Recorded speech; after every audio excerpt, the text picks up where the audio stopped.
এখন থেকে সোচ্চার হবেন এবং আওয়ামী লীগের নিবন্ধন বাতিল করবেন। বাংলাদেশে কোনো আওয়ামী লীগ থাকতে পারে না।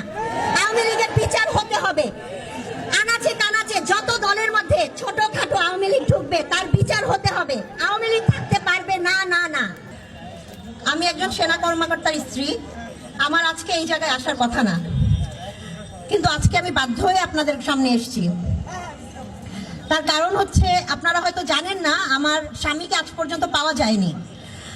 আমার প্রথমে শুনেছিলাম যে আমার স্বামীর লাশটা পুরানো হয়েছে। আমার স্বামীর নামে 4টা ডেথ সার্টিফিকেট ইস্যু হয়েছে এবং একটা লাশ দাফন হয়েছে, যে লাশটা আমার স্বামীর না। তারপরে গত 25 ফেব্রুয়ারি 2025-এ সাংবাদিক ইলিয়াস হোসেনের একটা ডকুমেন্টারিতে জানতে পারি যে আমার স্বামীকে 27 ফেব্রুয়ারি 2009-এ এমপি তাপস গুম করে নিয়ে গেছে। এরপর থেকে আমি অনেক চেষ্টা করেছি যে আমার হাজবেন্ড শেষ পর্যন্ত কিভাবে, কোথায় গিয়েছে এবং তার কি হয়েছে, কিন্তু আমি সেটা বের করতে পারিনি। তো এই যে পিলখানা হত্যার বিচার যদি আজকে 16 বছর আগে হয়ে যেত, আমি যেখানে ভিতরে থাকা একজন ভিকটিম, আমার রুমের বাইরে 3 জন হিন্দি ভাষী ছিল, তারা আমার বাচ্চাদের কাপড় খুলে চেক করেছিল ছেলে নাকি মেয়ে।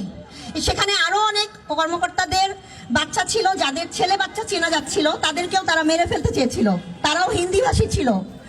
আমাদের অনেক অফিসারের মিসেসরা আছেন যারা বলতে ভয় পান সে ভিতরে হিন্দি ভাষী ছিল। আমাদেরকে এভাবেই রাখা হয়েছে এবং আমাদের মধ্যে কিছু সুবিধাবাদী পরিবার আছেন যারা কোনোভাবেই বলতে দেয় না এই পর্যন্ত, যার কারণে সবাই 16 বছরে থেমে গেছেন। শুধু আমি পারিনি, আমার স্বামীর না লাশ আছে, না তাকে আমি কোনো কিছু ট্রেস পেয়েছি তার কি অবস্থা আছে, এবং আমি কখনোই 16 বছরে মেনে নিতে পারিনি, কোনো কিছু দিয়ে আমাকে বন্ধ করতে পারেনি। সেই কারণে আমি বারবার 16 বছরে না চাকরি পেয়েছি, না আমার বাচ্চাদেরকে কোনো জায়গায় স্ট্যাবলিশ করতে দেওয়া হয়েছে। আমি জানি না এই প্ল্যাটফর্মে দাঁড়ানোর কারণে আমার কি হবে। তো আমি আপনাদের উদ্দেশ্যে এই কথাটাই বলবো যে 16 বছর ধরে আমরা নিপীড়িত হয়েছি শুধুমাত্র আওয়ামী লীগের কারণে।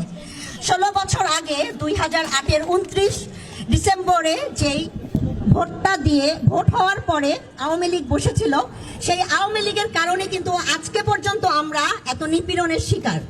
এই জুলাই আন্দোলনে এত কিছু হলো, এত সন্তান মারা গেল, এত মা বুক হারা হলো।